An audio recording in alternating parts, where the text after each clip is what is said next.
Hello and thanks for joining us for Sustaining Us here on KLCS PBS. I'm David Nazar. The Port of Los Angeles brings more goods into the U.S. than any other port in the country, a colossal economic engine for Southern California and beyond. Yet for all the business and industry the Port of LA has brought here over the decades, the port has also brought something else. Years worth of smog and particulate matter and greenhouse gases and other toxins that threaten public health in the neighboring communities. So just how is the Port of LA trying to rewrite its controversial environmental history? You're about to find out.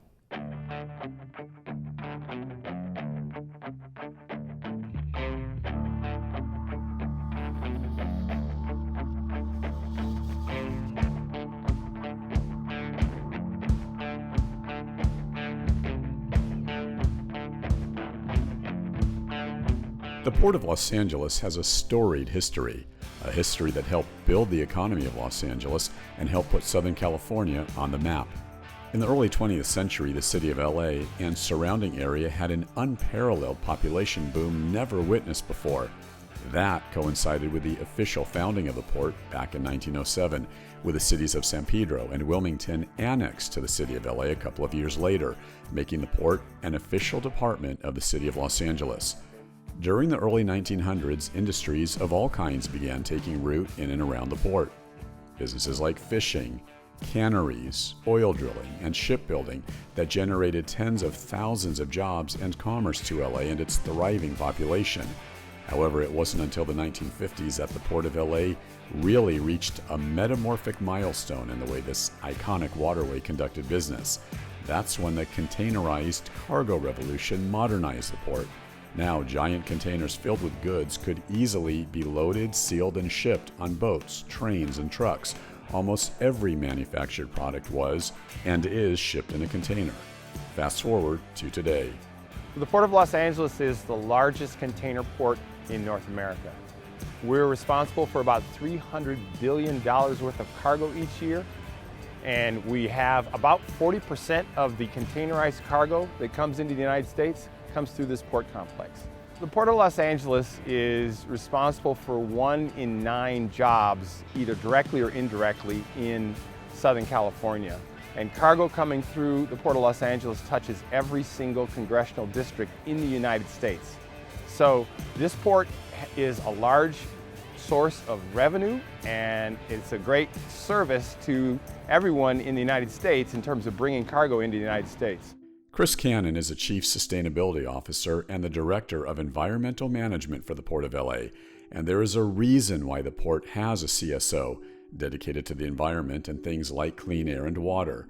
Because for all the success the port has achieved over the decades and the accomplishment of creating jobs and building the economy, the port has also had its share of critics. Over the years, many environmentalists, residents, and the media were constantly sounding the alarm, warning the Port of Los Angeles was the single largest source of air pollution in Southern California, emitting smog and particulate matter, as well as other toxins that threaten public health in the neighboring communities. They said these greenhouse gases were also contributing to climate change and global warming.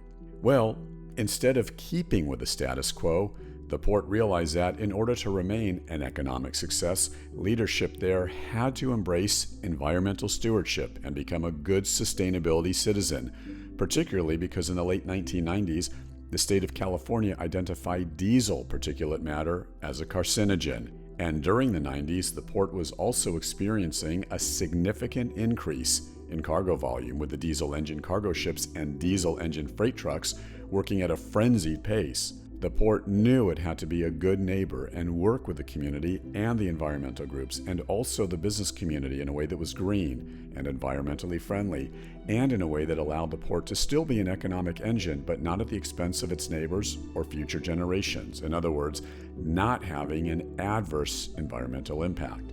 So in the early 2000s, the Port of LA began to develop innovative environmental programs, and in 2006, port officials approved a first-of-its-kind Clean Air Action Plan.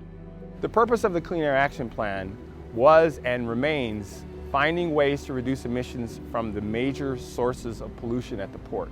And that includes the ships, the trains, the trucks, the cargo handling equipment, and the harbor craft, which are tugboats essentially and workboats. Each of those categories of emissions are sources of pollution in the region, and we've looked for ways to find programs to reduce emissions from each of those categories. Since 2006, we've reduced sulfur oxide pollution by 98%.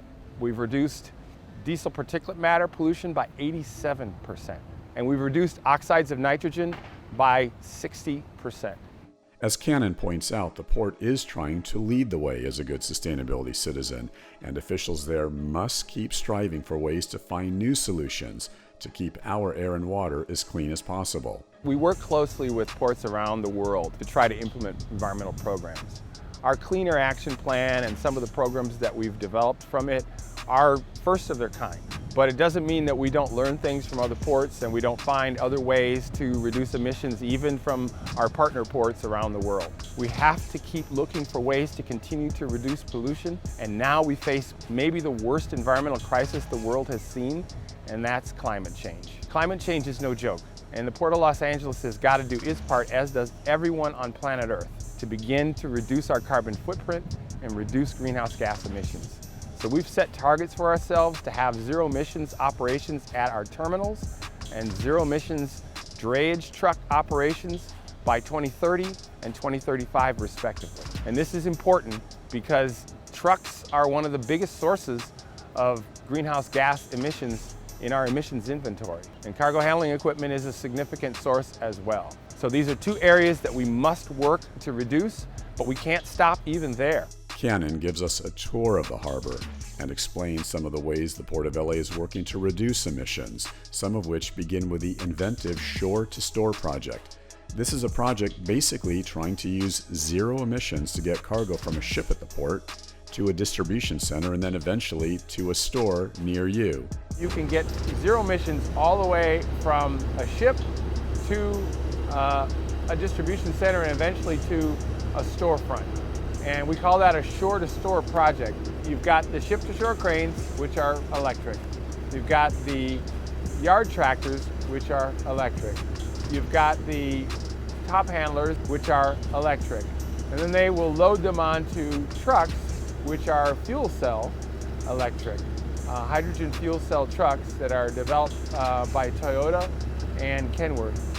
And then they would take the cargo to a distribution center where it would once again be handled by electric equipment and eventually loaded either back onto electric trucks or prepared for distribution centers. The Shore-to-Store project cost just over $80 million. The program was funded in part with a $42 million grant from the California Air Resources Board. Lisa Wunder joined us on our harbor tour of the Port of LA. Wunder is a marine environmental manager with the Environmental Management Division at the port.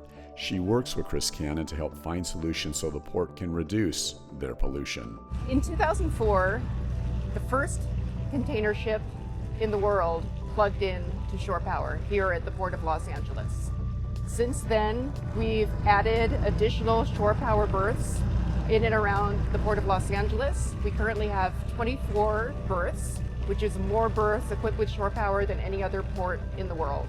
Our early actions in the early 2000s led the California Air Resources Board to determine the feasibility of this technology. And as a result, in 2014, the California Air Resources Board promulgated a state of California law which requires now that 80% of all container and cruise ships plug into shore power while they're at berth. This significantly reduces emissions of diesel particulate matter, nitrogen oxides, and also greenhouse gases. It takes approximately 3 to 4 days for one of these container ships to unload. And when it's plugged into shore power, it reduces emissions by approximately 12 tons of carbon dioxide while at berth. As Wunder explains, when just one ship plugs in per day, this process eliminates the equivalent of that 12 metric tons of carbon dioxide from being emitted into the atmosphere.